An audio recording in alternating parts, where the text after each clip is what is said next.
What's up, YouTube? Mike from Mass here, Mass Aquariums. And I figured I'd shoot this video real quick because my wife and my brother-in-law both told me that, there he is, look at that orange face.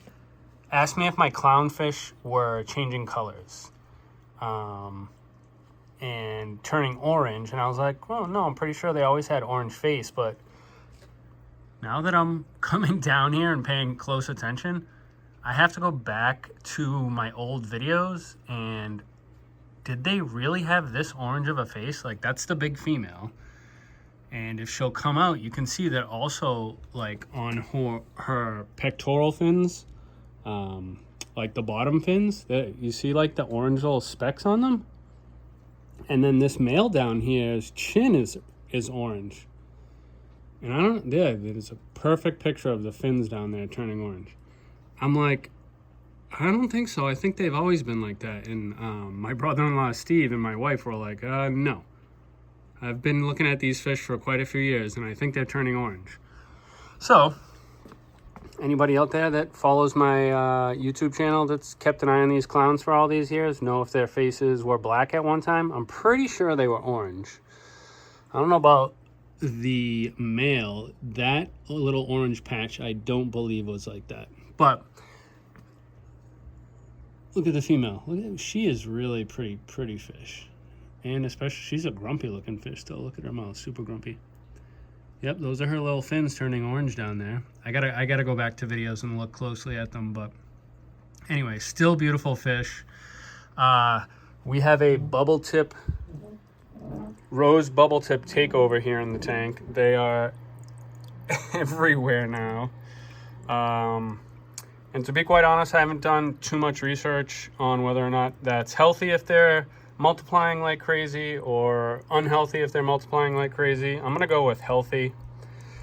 You know, why would they just keep multiplying if they weren't healthy?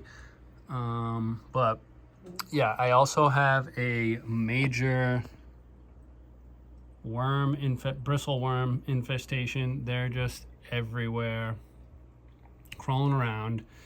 It's probably a good reason why I don't stick my hands in the tank anymore, because look at them all. They're frigging everywhere. There's another bubble tip down there.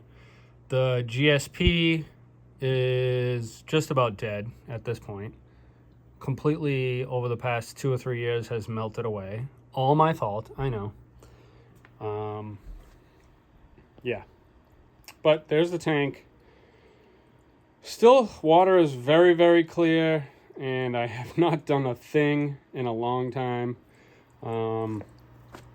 Once again, slacking big time.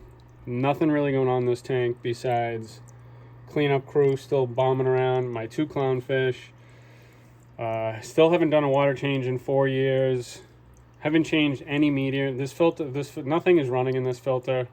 It's just cycling water for movement. This pump, though, however, has not failed since I bought it. So shout out to that. This pump, what is it called again? It's a Higer pump, wave maker. Hasn't failed like the J-bows that always used to fail. I have a video about how I'll never buy a J-bow again. J-bow, however you say it. This one too, this Corellia. It's like Star Wars or something. I believe it's a 450. Has been running straight nonstop, never been cleaned for going on 10 years now. I had this when this tank was an African cichlid tank, and kept it when I turned it to salt water about, call it 9 years ago, 8-9 years ago anyway. And yeah, it hasn't stopped.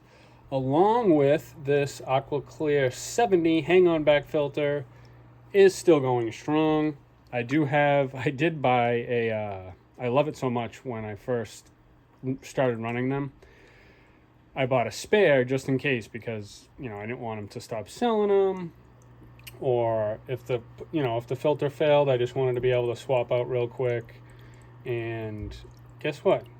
10 years later, thing's still going strong. Still running. Don't clean it, nothing. Still goes plenty strong. This heater though has got to go. Look at that gross back there. The heater is just covered in some sort of disgusting mess. I don't know what it is. I don't want to touch it. Eventually it'll be gone, because I believe what I'm going to do is get some sort of cube, maybe like a 25-gallon cube, and put some nice brand new sand and nice brand new Carib Sea, that Life Rock, the purple rock. I have it all over there, right on the shelf over there. I got pounds of sand and 120 pounds of rock. I got, look, there's the filter as we speak. Boop. Aqua Clear 70, ready to go. I got salt. I got everything ready to go. And so I think I'm going to get a somewhat smaller, maybe like some sort of cube, like if they make 25-gallon cubes or 29-gallon cubes, whatever the cube is. Get it with a stand and get it cycled and transfer these clowns over there and just get rid of this 40 breeder altogether. I know it's been a long road. This is my only tank left. This was my second tank I ever got way back when I first started the channel. Oh, no, sorry, third tank. I had a 29-gallon that I started the channel with.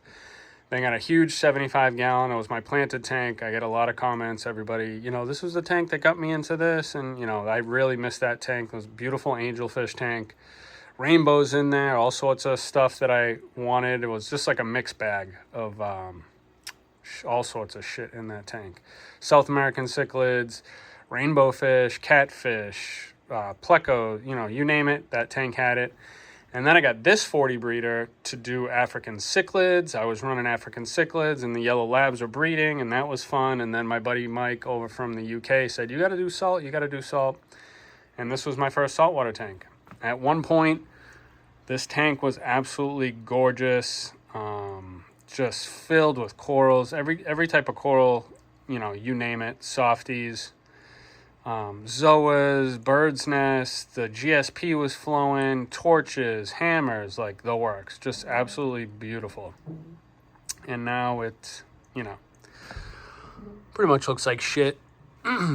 Looks like most crappy saltwater tanks on YouTube, just absolute shit. But, you know, it's what I'm doing now. Gonna switch it over, gonna switch everything over. And I don't know, I mean, maybe I'll use an ice cube trick, or see if I can get some of these bubble tips to, like, look at how pretty that one is. Get some of these bubble tips to let go of their foot and transplant them into the new tank. I do got some Christmas money saved away. I was going to buy some new golf clubs, but who knows. I doubt I have any sponsors left. I used to have tons of sponsors when I shot lots of videos.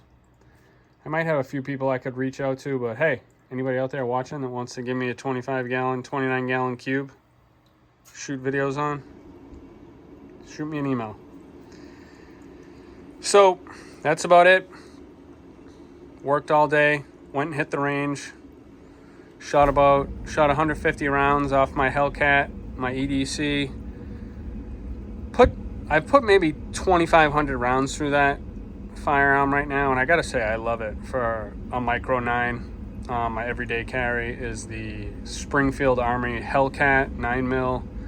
A lot of people like the P365, the SIG. I have a SIG P320 that's my bedside, but I love this Hellcat, this Springfield Hellcat. If anybody's into guns and firearms and going to the range and just, you know, all that deal, give the Springfield Hellcat a try. It is really, really nice. I love it. I've had it for about 8 months now, and just in love with it.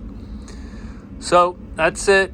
The furnace is on because it's like 10 degrees out, and that's all I got for you. Rose bubble tip, clownfish going in a new tank, hopefully. Bristle worm, whatever they're called, friggin' bristle worm outbreak galore here. So there's no way I'm using any of this rock because it's just, you know, what's the point? It's infested. Get these, whether the clownfish had orange fins and face, I don't know. Maybe I'll probably have to look up if your Black Darwin clownfish start turning orange. What's up with that? Anyway, all right, folks. Stay warm out there. Mike from Mass. I'm out.